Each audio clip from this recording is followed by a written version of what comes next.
think I'm going to squeeze. Oops, right. That was a mistake. But remember what Bob Ross said, there's no mistakes, just happy accidents. Let's just do that. There we go.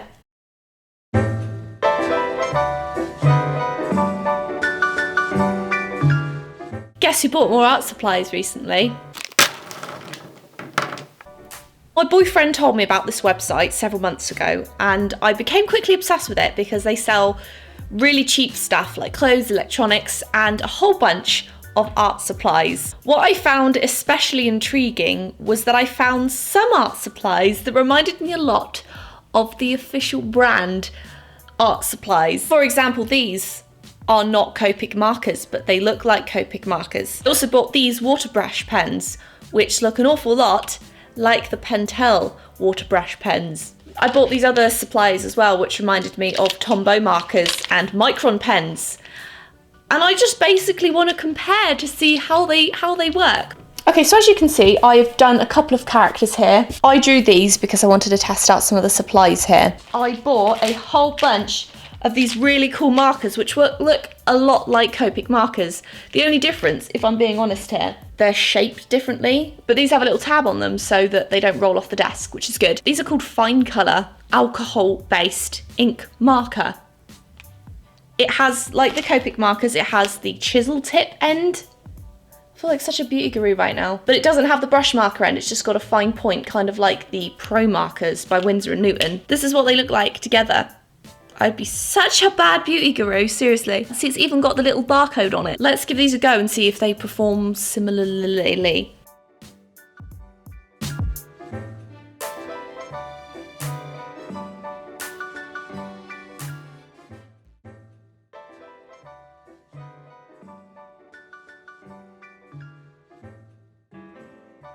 I'm making this very cartoon-like, aren't I? But I don't have like the range of colours that I could potentially get if I like these. But yeah, so far, they're just markers really. If you don't want anything fancy, these are pretty good.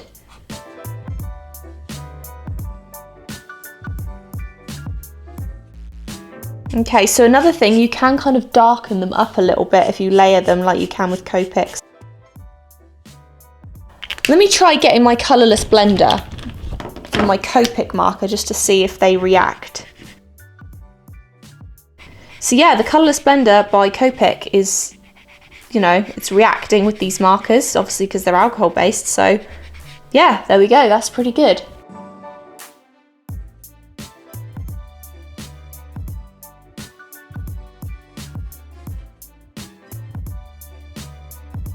Yeah, I really like these markers. They're really, you know, I'm not exactly blending them too much because I don't really have blendable colours here, but it appears like they would blend quite well.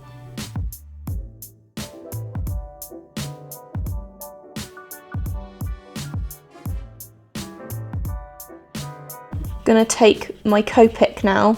I feel that Copics are a lot smoother, but that may just be because of the brush tip.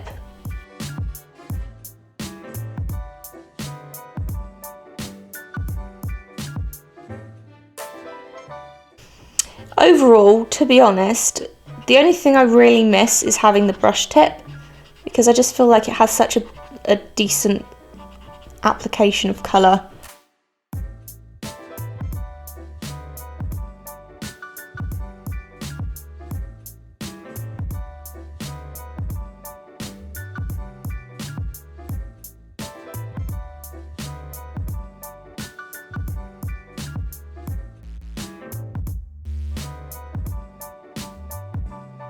Okay, I'm really impressed. I do like these a lot. I think I'm going to have to go back and buy some more. I'm a huge fan of Micron pens. Basically, if you don't know what Micron pen is, they basically look like this. They're very usually for illustrating comics, just having a nice black solid ink to use for anything pretty much. These are STA pigment liners, which are water-based and water-resistant. And as you can see, they look an awful lot like Micron pens. This one is so tiny, look at that. This is the 0.1 marker. This feels nice. It's going on pretty, not going to say pigmented. I'm not going to say pigmented, but they're quite pigmented. These are very good. These are honestly not even remotely different to Micron pens.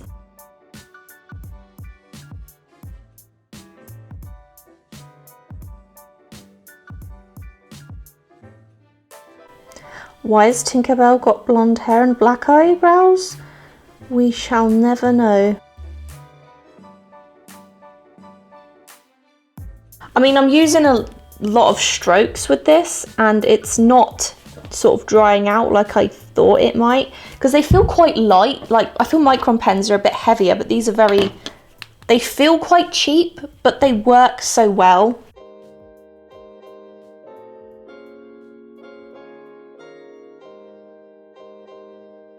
I'm kind of ruining her hair now, but I just really want to keep experimenting with these.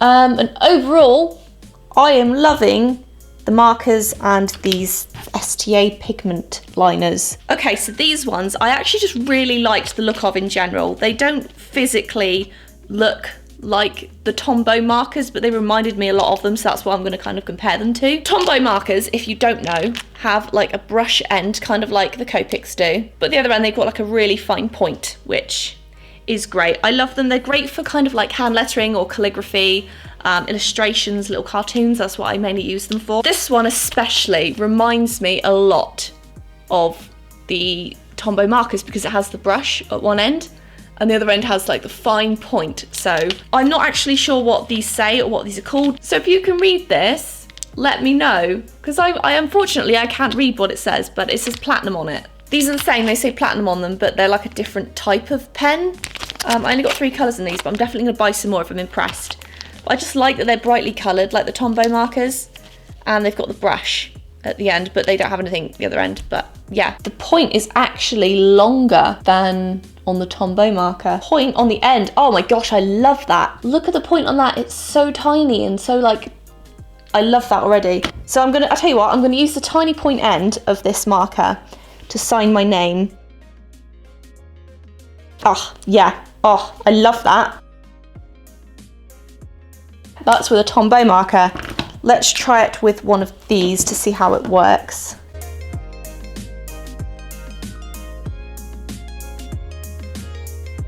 I've got a feeling I'm going to use this pen quite a lot. This here was the thicker end, this is the thinner end, but they kind of have the same effect really. Let me try out these ones now to see how they work, because I feel like they might be more of a paintbrush type nib. Yeah, see these fibres pressed together to form like a brush, but let's see if they're any good at...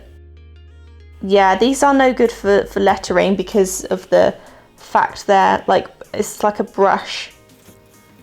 These are more for making vibrant colours, so I like this because it has like the bristles of a paintbrush, so it gives you a lot of flexibility.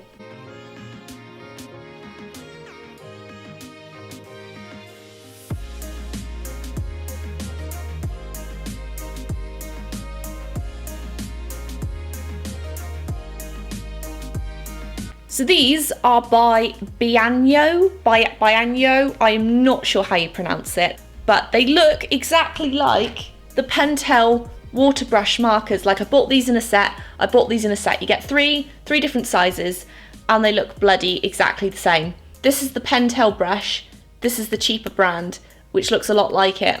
Basically, I've been asked a lot what these brushes do. You fill them with water, can you see the water in there? I don't know if you can. You fill them with water and you use them like with watercolours. They're great for travelling, and you can kind of squeeze the water out as you're working. The plastic feels basically the same. I would say that perhaps on the cheaper one, the plastic's a little bit more squeezable, if that's important, you know, the squeezable factor. This is comparing the medium size.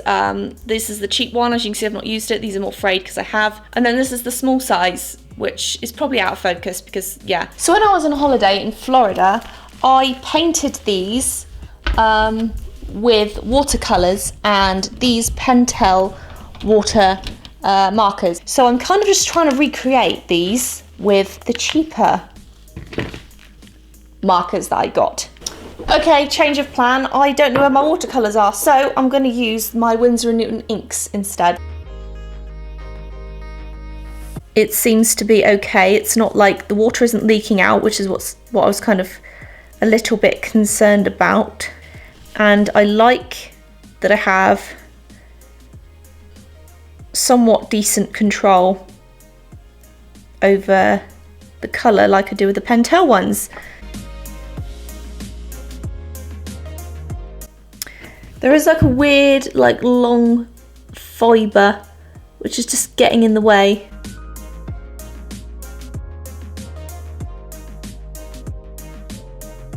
Is anyone going to participate in Inktober this year? I managed to do about, was it like 6 or 7 last Inktober?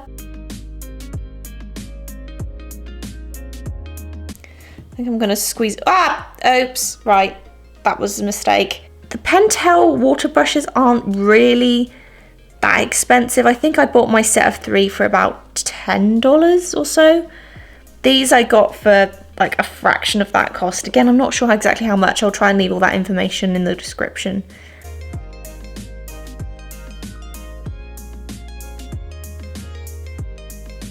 Because that's, I did it again. Oh, no.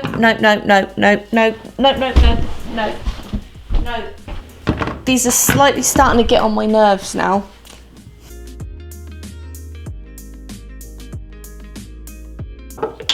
What's cool about these is they're easy to clean as well, so you just basically squeeze the water and the water itself just cleans throughout the brush.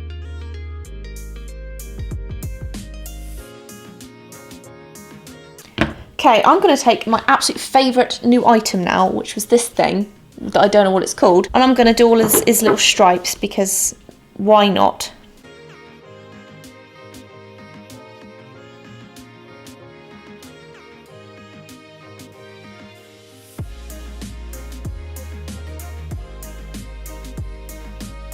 I'm quite happy with it. I definitely don't love these as much as my Pentel ones though, because the water does come out a little bit easier, but I think it's just sort of getting used to. They don't leak. Yeah, they're a great cheap alternative if you really can't afford to pay for the Pentel ones. So thanks so much for watching. I hope you enjoyed the video. If you enjoyed this, let me know and maybe I'll see if I can seek out some other art supplies that are kind of similar to other art supplies. And I look forward to seeing you next week. Take care of yourselves and I will see you in the next video.